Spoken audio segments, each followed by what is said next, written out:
Hey, what's going on, guys? It's Sam or xJawz, and today I'm bringing you guys a team deathmatch gameplay on the map Berlin Wall. And today I'm excited to tell you guys that the new DLC for Call of Duty Black Ops has launched on the Xbox 360. So I know all the PS3 and PC fans of mine are going to be a little bit upset with the fact that they don't have these map packs, but hopefully I can use this video and many others to follow to actually inform you guys about this DLC, tell you guys what I think about it. Maybe you can, just explore the maps and learn a little bit more about the topography of these maps. And overall, what I really want to make this very first video to do is to help you guys make a more informed purchase, whether that be if you're on the Xbox 360 and you haven't bought this yet, or if you're on the PC or the PS3 and you're going to buy this in a month. So the reason why I want to do that is because this map pack isn't extremely special. I'll talk a little bit more about that in a minute. And I'm not trying to be a pessimist whatsoever. This is a really cool map pack, and I'm happy with the maps, and they're not bad by any means.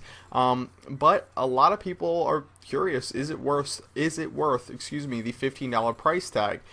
So I'll talk a little bit more about that in a little bit, but let's first talk about the 4 maps that are included, or 5 maps I should say. So obviously, as you guys already know, you got Ascension, your zombie map, which not a lot of information was released about that, but it looks pretty cool. Then you got Discovery, Berlin Wall, Stadium, which is the only map at this time I haven't played yet, and Calhoun. So these are some really awesome maps, and I have played, like I said, the other 3 multiplayer maps, with the one exception being Stadium, and I'll tell you guys briefly what I think about them. So first one's first, Berlin Wall, the one you're seeing gameplay from right now.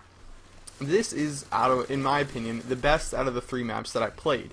This map has the no man's land in the center, and I think if they were to not do that, if they were to do something else with the center of this map and not break it up so much, it would be much better. If you don't know what I'm talking about, I uploaded a video earlier where I talked about the auto turrets. If you run into the red areas on your mini-map, and I know, it might sound like some people might think that everybody knows this, but I saw so many people run out in the middle of it, and when I played the very first game on this map, and just so many people didn't know that the auto turrets will actually kill you, and it'll say that mistakes were made. You kill yourself if you run out in the middle. And I think if they were to do something different with that area and not break up the map so extremely, it would be a much better map, and it would play much better, and it would be a little bit less defensive. However, I am really happy with the fact that there is a lot of buildings. Like they said, there's going to be a lot of verticality, and there aren't too many opportunities for people to hit you from from buildings into no man's land. There are a couple windows, like this one right here, where you can watch this little center area, which I am going to do right here. But it's not like every building is accessible like this, so I'm kind of happy with the way that they sort of designed this map and the buildings that overlook the center of it. So another thing, or next map that I should talk about is Calhoun. So Calhoun is the one that I'm most disappointed with so far. Again, I'm not trying to be a pessimist, just trying to give you guys, all the facts.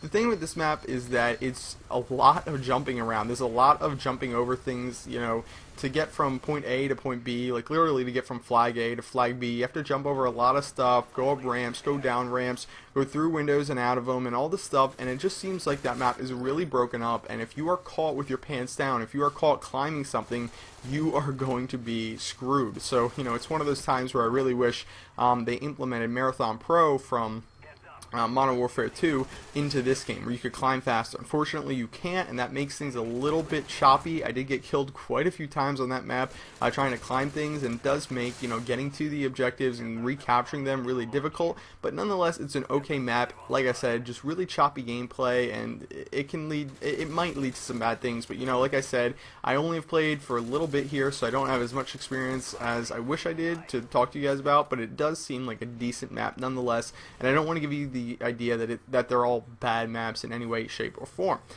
Discovery is the other map that I played that I haven't talked about yet. It's a pretty good map. It is well broken up. I'm gonna say that it doesn't seem like it's on, and this might seem a little bit weird, it doesn't seem like it's on one plane. There is it almost seems like there's 2 levels of that map. You've got like an upper and a lower level, and like they said, there's gonna be a lot of verticality in the new maps that they've implemented into this new DLC.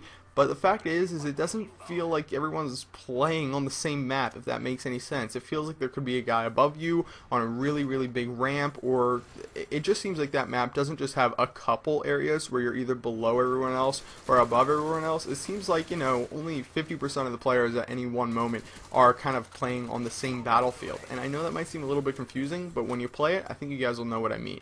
So, a good map, just not the most amazing map. So, in conclusion, I want to say that it's a good map pack, don't get me wrong, but if you don't play this game that much, it's probably not worth your money. Like I said before, if you if you put in the Black Ops disc every day, I'm going to say buy this. A lot of people are saying that Black Ops is getting stale, and, I've played this game for upwards of, I think, like almost 10 days, so obviously, I'm going to be most bored of this game, but I'm going to buy this definitely to sort of spice things up and make it a little bit more fun. However, if you're somebody who only puts in the disc and only plays Black Ops maybe once or twice a week, maybe 3 times a week, and when you do play, you're only playing for 20 minutes or an hour, not like you're playing for long gaming sessions or anything like that, then it's probably not worth it for you. The zombie map alone, if you're a guy who plays zombies, is probably going to be, worth at least like, 20 or 30 or 40 hours of gameplay. I don't know, however long you play zombies for, it'll be a lot of fun, I'm sure, to play like a whole new zombies map that gives you, tons and tons of more game time. For me, the multiplayer maps is where it's at and where I'm going to stay. I might do some zombie stuff. You guys can let me know if you enjoyed that. But anyway, guys, I'm wrapping up on this map. A little bit more about Berlin Wall. It seemed like a pretty good map for air support, which is something that I'm happy with. I wasn't able to get any chopper gunners on the other maps. As I said, I've only played for about 40 minutes at this point, and I haven't gotten a lot of good games on all of them. Like I said, this wasn't the greatest game in the world, but I was happy to see that it is a really open map, even though there are big buildings dividing the center of it and whatnot. So it works well for air support. Unfortunately, as you guys probably saw a little bit earlier in this map, I was shot down pretty damn fast. So anyway, guys, final score of this game was 33 kills and 5 deaths. I hope you guys enjoyed it. If you did, please, I said please give the video a thumbs up. It really helps me out, and that's pretty much it. I'll see you later. Bye.